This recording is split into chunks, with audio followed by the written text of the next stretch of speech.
Greetings, fellow mages. Exalt here, back again with another Magic Manastrike video. I hope you guys are having a great weekend so far. Whew, grinding is so difficult. We've managed to push to 2,311. Rank 9 is just right around the corner, but players have been getting stronger, smarter. It's not easy. It's not easy ranking up. What about you guys? How are you guys doing in terms of ranking up? I hope you're faring better than I am. Okay, now today I'd like to talk about something which I hope I knew as a beginner. So I'd like to talk about 5 things that I wish I knew when I started playing Magic Manastrike. Alright. So let me give you first an outline of what these 5 things are, and then I'm going to show you what these are. Number 1, currency. There are different types of currencies on this game. Number 2, there are actually free gems, even at the beginning of the game. Number 3, canceling your card selection. I only found that out by myself. And number 4, target prioritization. And number 5, something which I'd like to call latching. Alright, so let's jump right into the first one. Question is this game pay to win? The answer to that question is, to some degree, yes. Because this game is not purely skills based. Anytime a game introduces another element apart from just purely skills as a measure of, or as a way for you to become successful in the game, and you have to buy these additional things that will make you successful, then it becomes pay to win. It is possible for you to just, grind your way towards getting the cards, towards getting all types of currencies, but that's going to be really difficult. But with that being said, when I was beginning, I thought I knew that there were these types of currencies. Number 1, you have these coins. Gold coins, right? Kind of expensive. What do you use the gold coins for? You use the gold coins so that you can upgrade your cards, right? The next type of currency, the more expensive one, are the gems. Yep. So what do you use the gems for? You can use the gems to buy more coins, or you can use the gem to buy, say, the magic pass, and then you get this additional reward of Nixilis, and then skins, which, by the way, I commend Netmarble for not adding additional points or additional advantages for those players that manage to use skins for their planeswalkers. Right, so 2 currencies so far. The third type of currency is the cards themselves, right? In order for the quality of your cards to become better, you will have to collect the cards. And collecting the cards can be very difficult, especially if you're looking for a card that's really sought after by many players. For example, this guy right here, Blinding Mage, right? So you can see I'm already at level 8, but this Blinding Mage is still at level 3. And that's because a lot of players are requesting for it, but there's very few places where you can really get the additional cards, right? If you are, if you're part of a clan or if you're part of a team, you will gain access to what is called a team shop, and you can buy stuff here.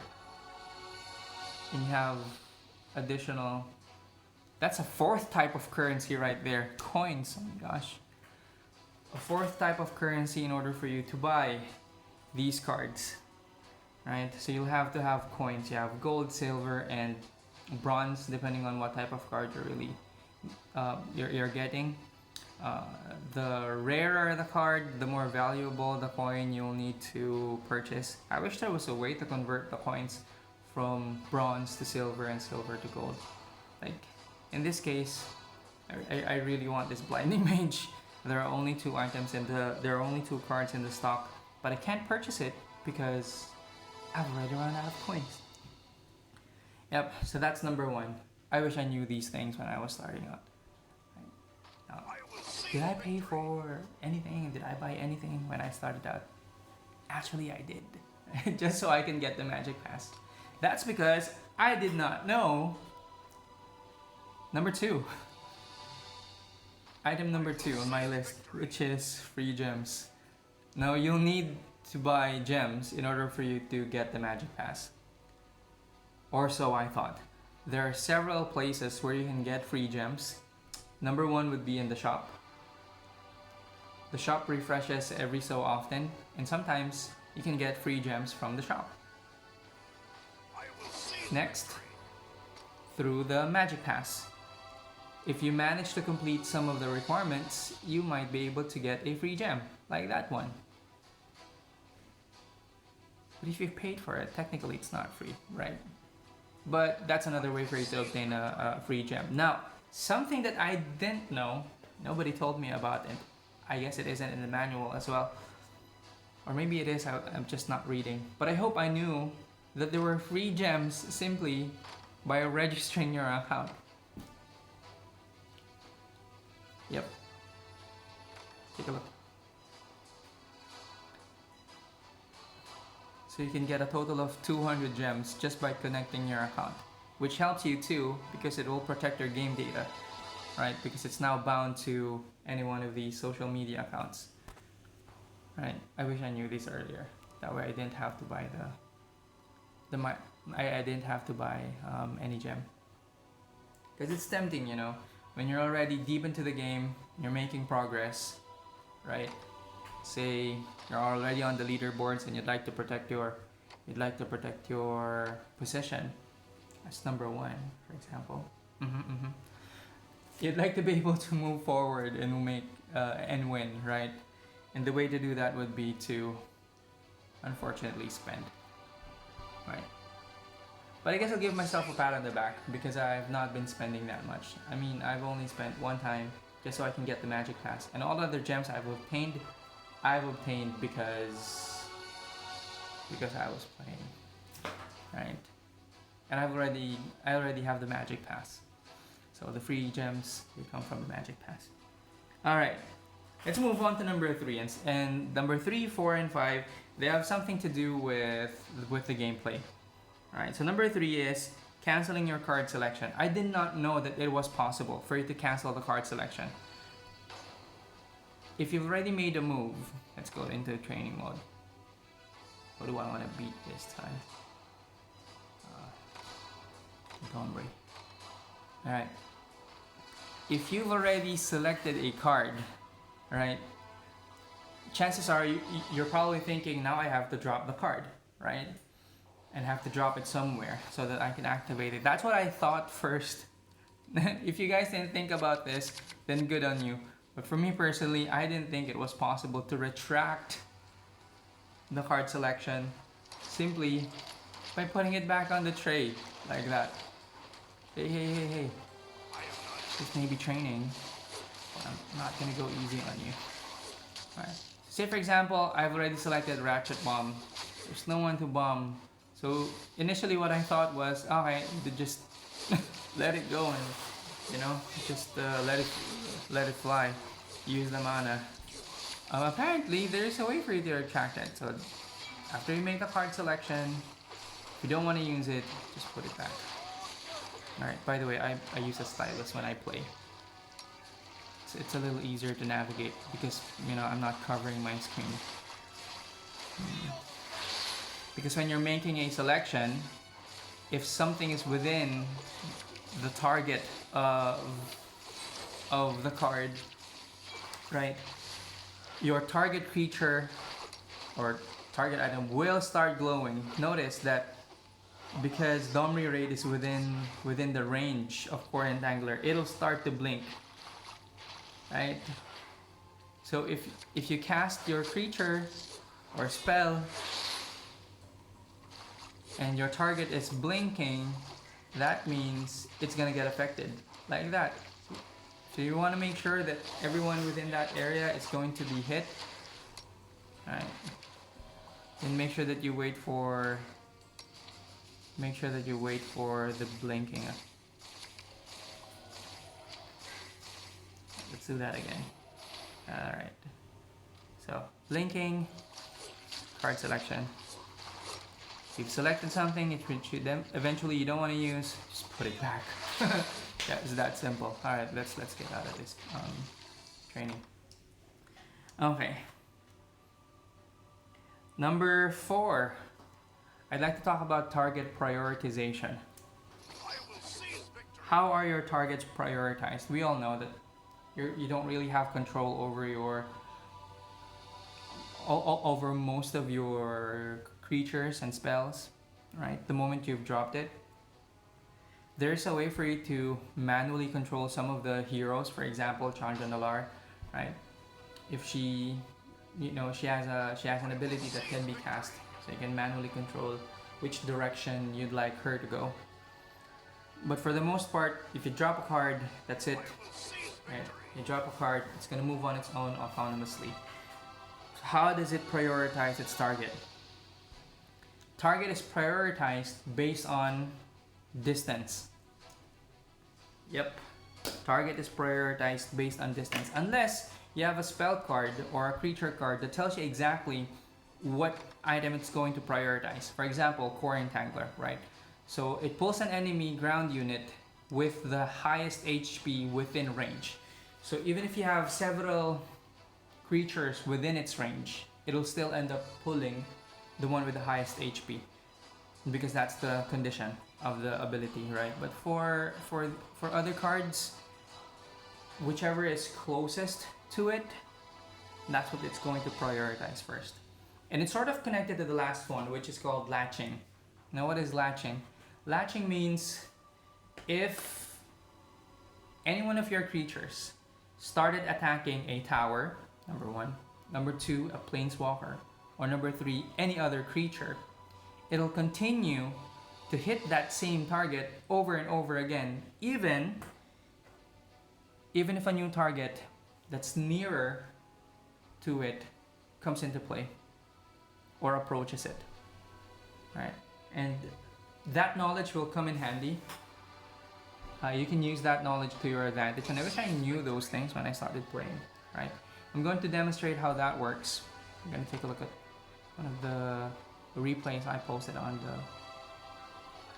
our team board, and this is against another Sorin player, right? So we'll take a look at those two things in action: target prioritization and latching. And we can easily see this because, Sorin and I both have Blinding Mage.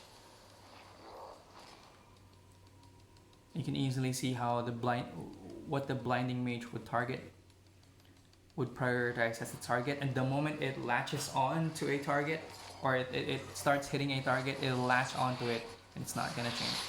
Alright, pause right there. Did you see that? So when I place the Hedron Scouts right over here, right, it's part of target prioritization because it's nearer. His creatures move from here to here, right?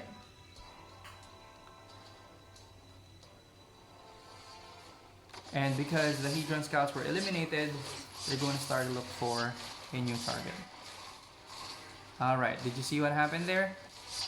When this creature landed, it started attacking the one that's nearest it, right? So if you're thinking, I'm gonna land this Blinding Mage so that it can continue poking the tower, no, creatures get prioritized first over the tower, unless a creature has already started targeting the tower. It'll then latch onto that target and not make any, and won't change targets unless the tower or the guardian goes down. Now that knowledge will come in handy, especially when you're playing against players who use Wargate. The one they place near your main guardian. They open a portal right over there, and then they drop their big creatures, right? Here's a quick tip. Prioritization, remember, target priority is creatures and then towers afterwards.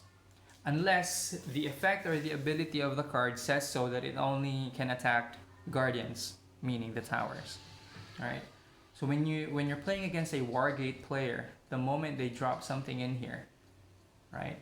Beat them to it, put a creature right there, so that when the creature comes out, it'll start attacking the creature, your creature, and not a tower. Preferably something tanky, right? Or maybe a core entangler so that you can drag that creature from here onto the middle, so that all 3 guardians would start hitting it. Alright, let's continue.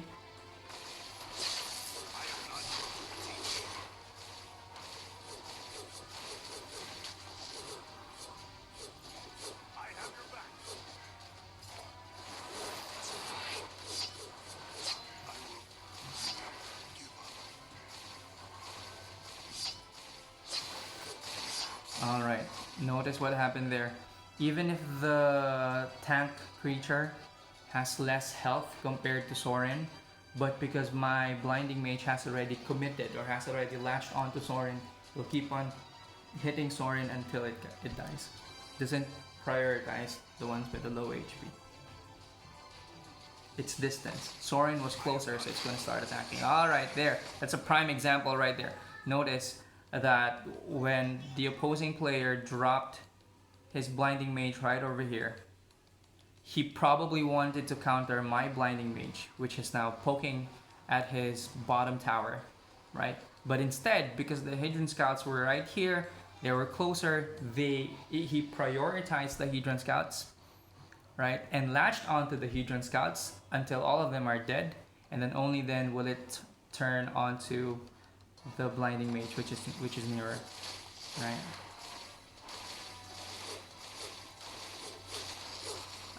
Okay. See, all right. For the Blinding Mage that's right over here at the bottom, we know that there's a creature that's nearer to it, but because it's already latched onto the tower, it's gonna keep on hitting it. You guys already get the idea, right? Those could have been very useful pieces of information, and I wish I knew those things when I started out.